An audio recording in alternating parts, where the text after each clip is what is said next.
Hey everyone, I'm your host Natalie Bodie. On the show today is a man who went from undrafted underdog to one of the best shooters in the NBA. From dropping 37 in his first start to playing alongside legends like Kevin Durant and Steph Curry, he's lived the grind and earned his respect in the league. Please welcome the one and only Anthony Morrow to the show. When I saw that you went undrafted and then you dropped 37 your first NBA start? Yep. That was my rookie year. you had a sense of vengeance, right? Like, Yeah. Did you take that personally, and then that's what happened after? It wasn't really taking it personal. I knew the opportunity was gonna come, and I was like, I can really just get out there and just play. I felt like, college is really more structured, So playing for Don Nelson, shout out to Don Nelson and all my vets, Steven Jackson and all them, Jamal Crawford. They really just like, hey man, just go play basketball. It's gonna be okay. If you out there scared, he's never gonna play you again. So I was just being super aggressive and I felt good. I had been in the gym. You're not in a rotation. All you can do is stay in the gym. And back then, the practice facility was connected to where I was staying. I think it was a Marriott or something like that. So I was going to the gym all night, just be in there, come back, take a shower, eat, get in the bed, wake up, work out in the morning. So it was just a routine. I was out there by myself. My whole family was in North Carolina, in Charlotte. So it was like, ain't nothing else to do, but it's a good process. But make the most of the opportunity. But here's the thing though, a lot of people, they can have that same mindset. All right, when your opportunity comes, I gotta take advantage of it. But to get your first NBA start and drop almost 40, that's a different level. Did you just feel free? Did you feel any nerves? Because that's crazy. Yeah, it felt like, so I was guarding Coutinho Mobley. He was guarding me, and Coutinho was unguardable, especially for me at that time. I was young. He thought he was about to get his in that. Yeah, he came, because we went back and forth like the first 6 baskets. Yeah. It was like him, me. It was like me, him. And then I had 7, we had called a timeout or something at 7 points. And I had turned down a play where I could have shot it or scored. I passed it trying to run the play they called. So something happens to stoppage in play, and Steven Jackson cuts me out. He was like, man, F that play. You need to go out there. You hot right now. Don't worry about no plays. Just go play basketball. That's what we do here. And I went back out there and I was like, all right, cool. He's like, we're gonna find you. You know what I'm saying? And you go at him, attack him every time. And then I looked up, I had 18 at the half. I was like, about to try to get 50. You know what I'm saying? But yeah, it was cool.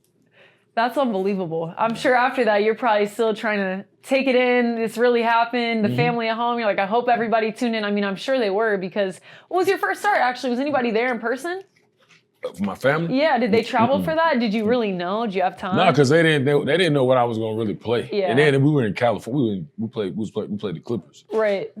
And they didn't really know what if I was gonna really get in a rotation at what point.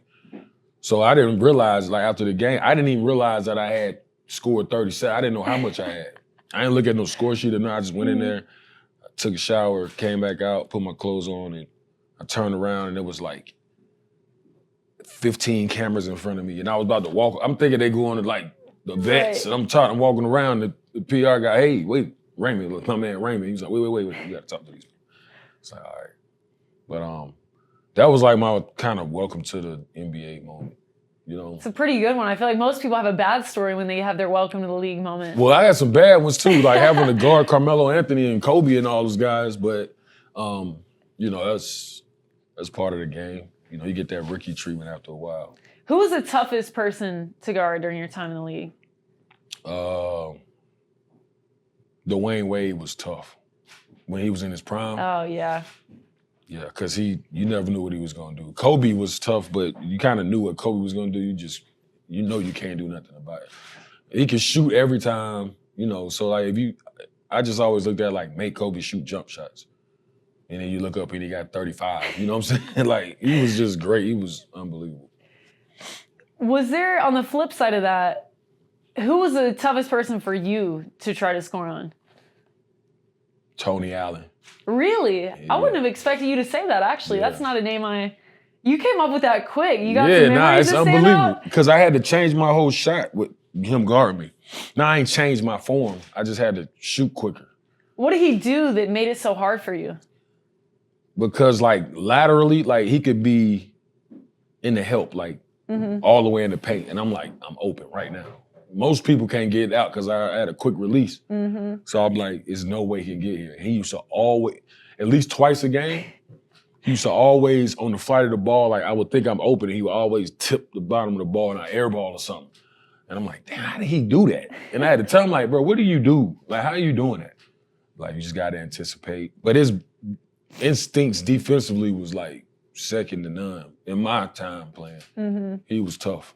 He was tough. People don't realize that he averaged like 24 in college at Oklahoma State, but he got to the league and sign of a true pro. You know, he sacrificed, turned into a defender, you know, and then, you know, played 12, 14 years or however long he played. Those are the guys, too, that I think over time, they go a little bit under the radar. Yeah. Because it's not anything glamorous, but it's how you stick around. Other teams will pick you up when you get older. I think Bronny might have recently said something about how he's trying to build his game around his defense because he wants a spot in the league, which it's a mature perspective. It's not the sexiest thing to do. You won't get talked about the most, but coaches will find a place for you if you're actually going to put pride in on that side of the court. That's good. He need to do that. I mean, and he can do it. He athletic. He more athletic than people give him credit for. Yeah, I would agree with that too. Was there a certain player though during your time that they kind of took on a mentorship role for you more than others? Yeah, there's a few of them. Like I said, Steven Jackson,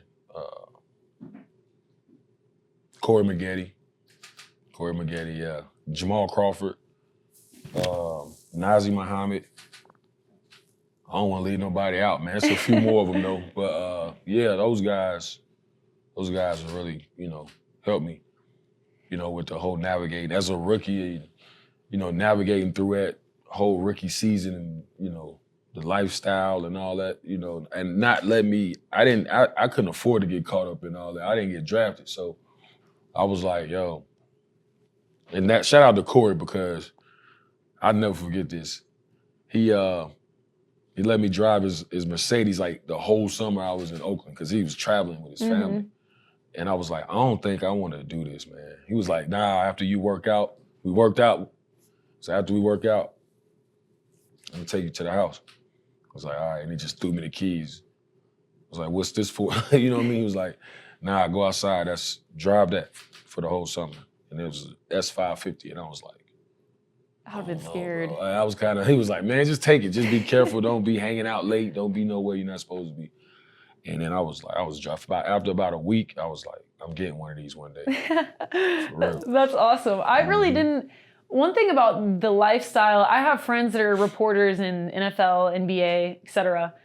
And the one that I'm the most jealous of the lifestyle is my friend who's a reporter for actually the Orlando Magic. She's like, we got the team playing. It's a total different, like the NBA lifestyle. When you imagine a pro athlete in America, I get football, they get a lot of eyes. The rights deals might be bigger. The lifestyle in the NBA is glamorous. It's crazy. And there's not many of y'all. Yeah, it's only 430, 450 or something. So I imagine when you're a rookie, to your point, you see some things immediately. And you went to Tech, so you were in Atlanta. It's not like you were in some college town. Yeah, that meant a lot too. I'm sure that it meant more than I thought. Like the older I got, Because like if I'd have gone somewhere like UNC Charlotte, no disrespect, but like somewhere, you know, smaller or somewhere in the country, even a big school, you know, coming to Oakland and San Francisco from Kansas or something like that, it could be a little bit of a shock. But being in Atlanta, I was exposed to a lot, like young, so it wasn't that much of a... And that to me, when you're not sheltered in that way, right? Because even big schools like, I mean, even UNC Chapel Hill, we were talking about where I went, you're from North Carolina, Chapel Hill is a college town. So it might be, you know, it's not a big city, and Auburn, Alabama is not, it's just different. So I'm sure that probably helped the transition, but what did you feel like was the most difficult part of staying focused? Was it the money? Was it the attention? Was it how people treat you? What was the hardest part? It was like young. Yeah, when you're for your rookie season. Yeah. It wasn't that difficult for me because the only thing I was thinking about was basketball. The only thing I would say was at the time, my daughter's mother was pregnant with my daughter, and they were all the way in Atlanta. And that was tough because, you know, I wanted to be there. like physically be there for her during that. But, you know, I mean, it was a lot of FaceTimes and calls just to make sure everything was on the up and up. And that was the only thing. But other than that, basketball-wise, you know, it was easy for me to adjust to the city for some reason, because I didn't know what Oakland was gonna be like. And, you know, it's a little crazy. So like, yeah, so I remember like I used to walk from the hotel that they had me in and just walk to like places to eat because I got tired of the hotel food. And then like after about a week of that, one of the I think it might have been Corey, that's why he gave me the car.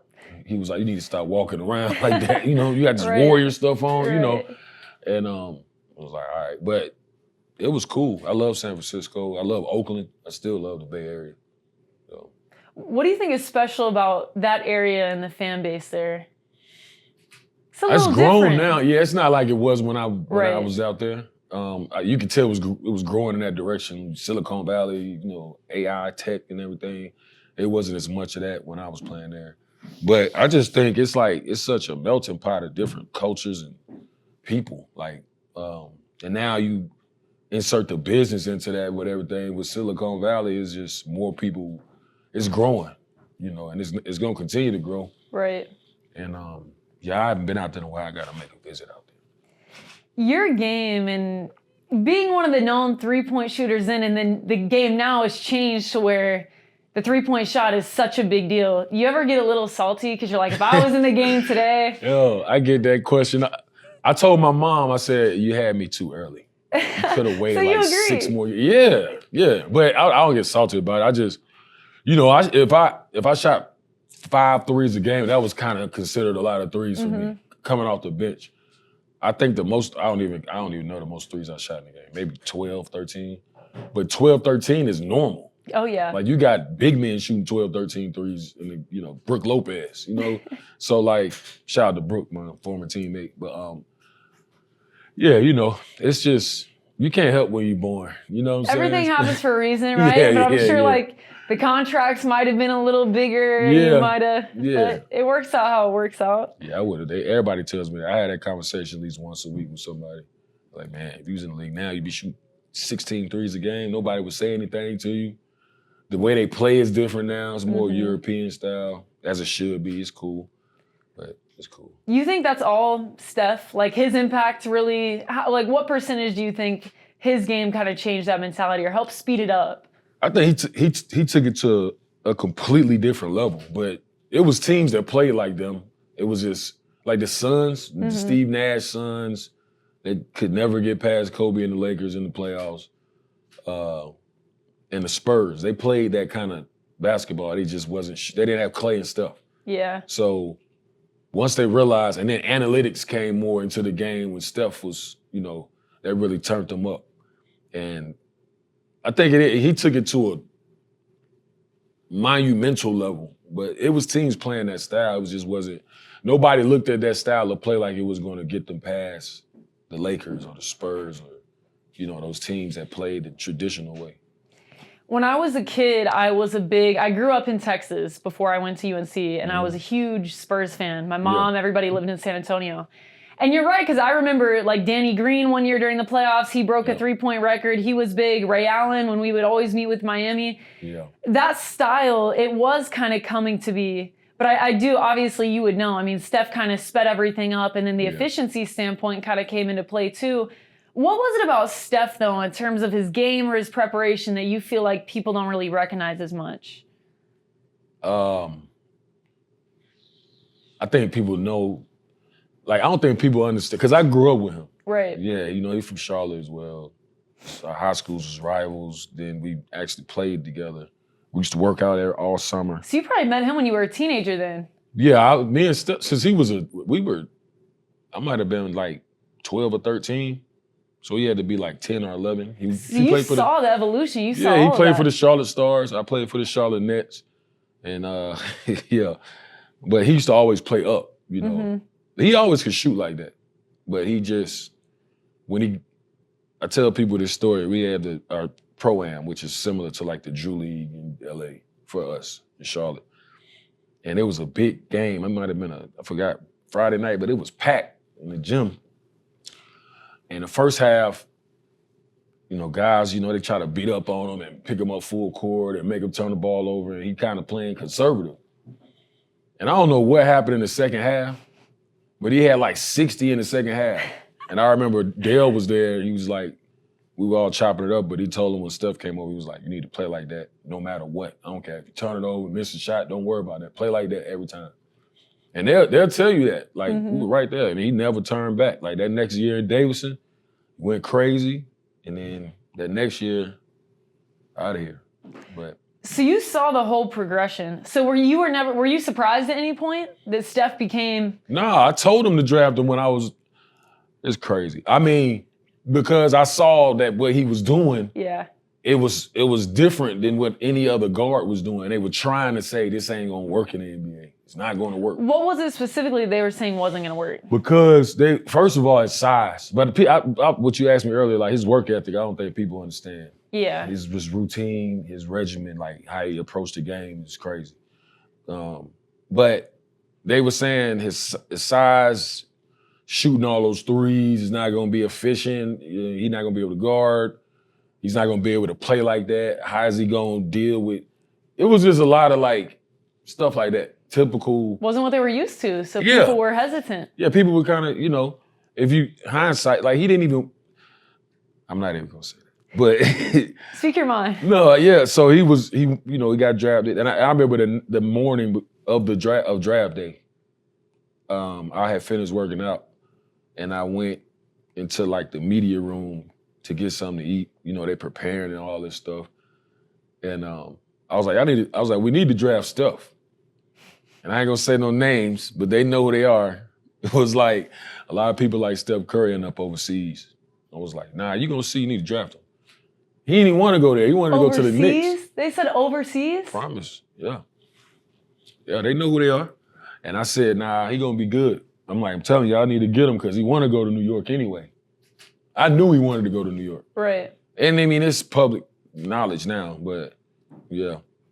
I was like, you're welcome. You tried to tell everyone. Tried to tell him. If you could have bought stock, then you would have gotten rich off. I know if I could have invested in that idea, man, I don't know. If I could have did something. Timing really comes into play though too, because obviously his style of play, the league ended up going that direction. Mm-hmm. In terms of raw talent, who impressed you the most during your time in the league? Just raw, like, there's a couple. Mike Beasley, Kevin Durant.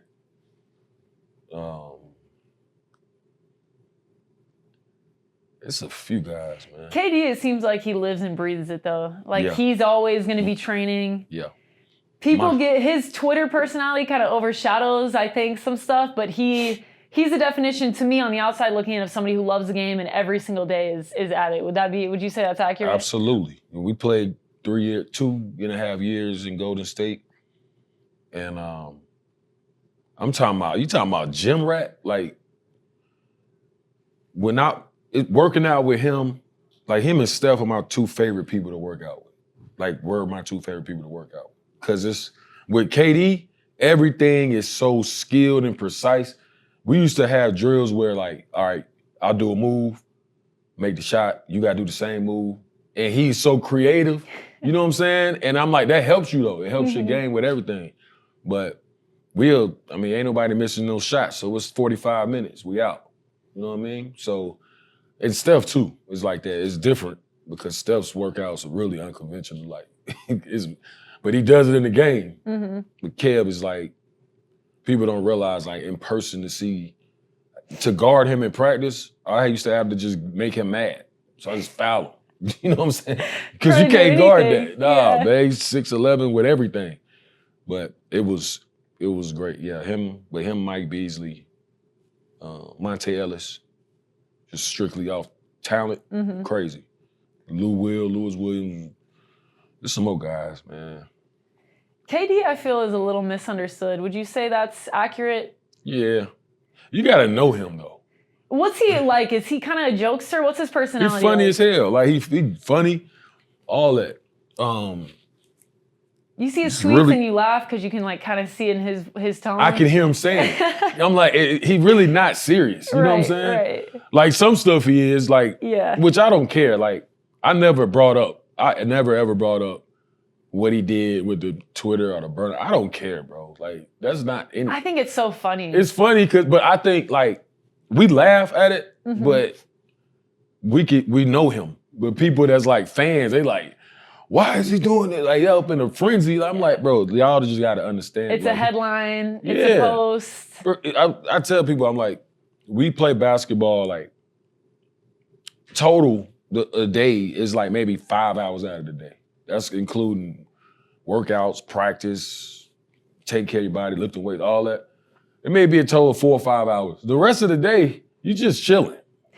So he on the phone and he might just say something wild and then somebody say something crazy and he's gonna respond. Yeah. Everybody not like that, but I don't see that as a bad thing. He just, in real life, he's like that. He wears emotions on his sleeve. Really? Yeah, but he funny as hell, man. It's cool, man. That's one of my good friends right there. I hope he gets into media or something later. I don't know if he ever will do it. I could see him not, but I think his personality would go well with getting into media after his career. It gotta be a certain type of, like, I can't see him broadcast. Like, you know what I'm saying? Like, what some of the other guys do, but. Maybe his own platform, like his own podcast or something, like just talking the game. Yeah, I think he is on somebody's, I mean, I've been seeing him do a lot more podcasts, but it's with people like he comfortable with. Right. LeBron and all those guys, you know what I'm saying? Yeah, that makes sense, especially for him. He's so high profile. Yeah. For you, is there one team or one city that you think showed you the most love during your time in the league? Oklahoma City, man. Oklahoma City Thunder. I was so happy. I got videos when they won the chip this year. Was just really happy, man. Like that was, cause at that time, you know, I had settled down, you know, we had kids, family, you know, all that. And Oklahoma City was the perfect place for me at that time. Slower, a little bit slower. Mid-market. Kids looking at schools and daycares. Priorities, I come in the league, you're in Oakland, San Francisco, then you're in New Jersey, New York, then you're in Atlanta. You know, then you're in Dallas, and then you're in New Orleans. Yeah. So them like, that right there is like, you know, so to be able to play for the best ran organization in the NBA and maybe in sports. Great staff, great teammates, 2 Hall of Fame guys, great team camaraderie, and then it's Oklahoma City. We're the only pro team there. They treat everybody like they Michael Jackson in the community. Eat for free, family eat for free, show love. So it was like right what I needed, you know. And then I actually got to play, so it was easier to focus, work out, you know, stay focused on the court, off the court. Yeah, I say Oklahoma City. It's kind of a tough question. You might have to single somebody out. One favorite teammate? You could only pick one. Man. It could be off the court, on the court. Teammate. Like, I don't count, like... Talk NBA only, so you don't have to worry about high school, tech, none of that. Yeah, like, okay. Only in your time I don't count in the Steph, because that's like, that's different. That's the homie from the crib. You guys grew up together. He could be exempt. He don't could count. be exempt. Yeah, okay, him. Probably my boy CJ Watson, man. Really? He's from Vegas. He'll be here at the. I know. Yeah, we you'll was see just out him. here like 2 weeks ago at the shout out to homies at PAC, Pro Athlete Community. We were just here for that like 2 weeks ago, and probably CJ, because CJ was kind of like my younger vet, because it was his second year was my rookie year, and like, you know, I used to get on his nerves, man, because I ain't had nobody else around you know what I'm saying? But yeah, he was cool. He looked out. Still, you know, we're really close. So, yeah, probably CJ. He's funny. I had a conversation with him too, and it randomly came up in conversation. He said he's only cried twice in his entire life. Man, I believe it. I do too after the conversation, because I'm talking to him. His journey in general is crazy. Yeah. The longevity he had in the league, to be in the league a decade, be undrafted, be overseas first, and to him it's just like, yeah. I mean, it's the most even keel across any subject, but I guess that's part of what made him great, is he could sustain. I tell her, I'm like, bro, you like the most interesting person that I've ever met in my life, bro. You know what I'm saying? Yeah. Like, but to him though, it's nothing. You gotta know him for real, because people think he probably like, people. I still like, you weird, bro, but you my guy, man. I love you. But he's just different. He thinks differently. But I've seen him score 40 at like, he just like, I'm like, bro, like, smile or something. Show some emotion. He's just like, you know what I'm saying? Yep, I can totally see it. But he's super calculated. One of the smartest dudes I've been around. Yeah, his intellect definitely came across. I could tell that for sure, just from the conversation. But when people come up to you now, what do fans most remember you for? Is it one thing they always call out? I mean, the 3-point shooting, Oklahoma City, especially now since they won. Mm-hmm. I don't know, like that is mainly my headbands I used to wear. Your trademark. This is my trademark, the threes and the headbands. But I think mostly just like, I was just real laid back. Like I was just so humble, Mm-hmm. And it seemed like you were focused the whole way through. Locked in. But you said you were having your daughter when you were younger. So do you think that kind of was grounding for you at that age and then carried you that was through? definitely a huge factor. That was the number one factor. It motivated me. And, I was kind of scared because it was like my first child. So I had to leave Oakland and had to fly. At the time, they were in Missouri because of Katrina had happened. And Mom dispersed, didn't want to go to Houston. So they went to Missouri. So she had moved with the baby to Missouri with her mom. And had to fly out there. She had the baby and it was great. I was crying, called my mom. I got 3 boys. Really? Now. Yeah, I got very different from raising daughters. Yeah.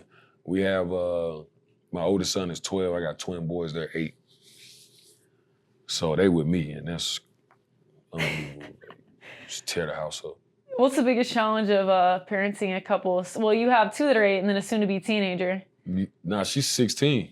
But then what about you said you have 3 boys, right? My daughter, yeah, she's 16. Okay, so your daughter is 16, and then you have the 2 twin boys?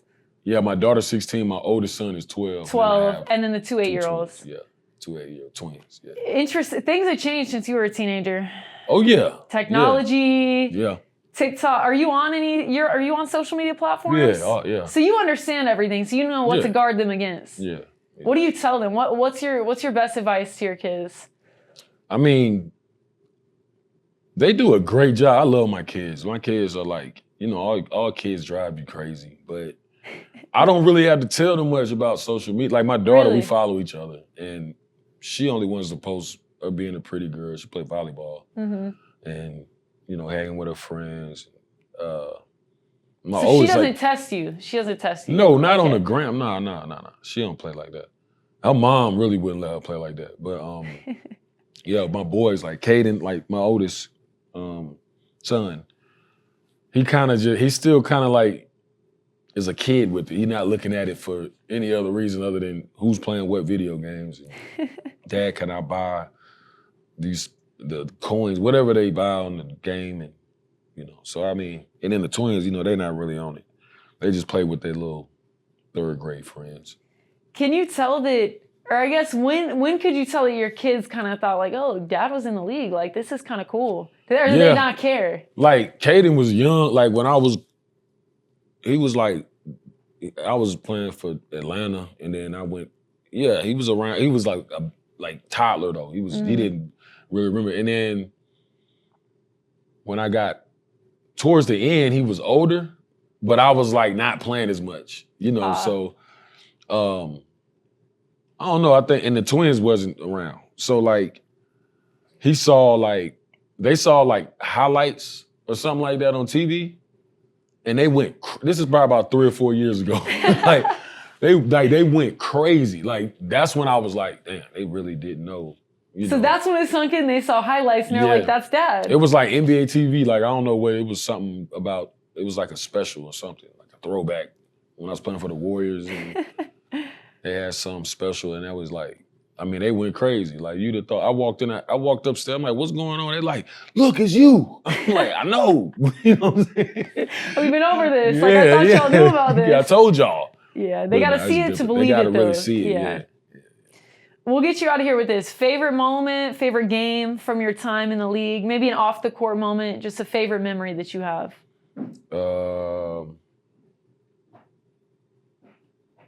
It's a couple.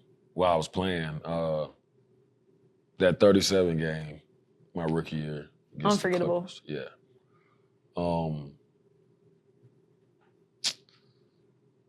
I want to say making it to the Western Conference Finals. We lost to the Warriors that year. They won 73 games. That hurt though. I don't know. That's not a good moment. Well, you made it there, but I mean, who was stopping the? Yeah, it was crazy. They lost to Cleveland though, but it is what it is. Oh, I actually forgot about that. Yeah, they lost. People forget. Yeah, that's true. Mm-hmm. Yeah, that 37-point game, and then I'll probably say breaking the Summer League record was pretty cool. Is this still standing? Yeah. It's like, so you're gonna own that. Going on 18 years. Oh wow! Do you ever get a little nervous? Like, no, I want somebody to break it. Okay. I want somebody to break it. I think Donovan Mitchell was like the closest. He had like 40. No, yeah, he had like 43 or something like that.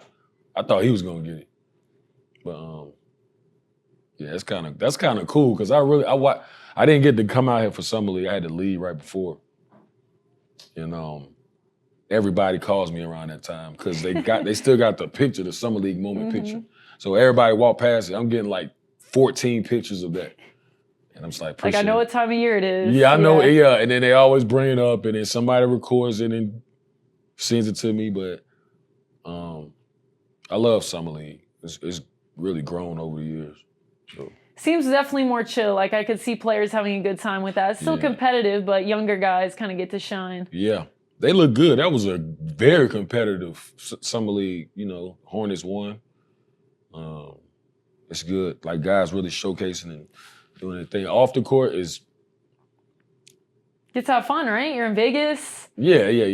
All that. Laid back. But like off the court moments while I was playing is probably literally having my kids.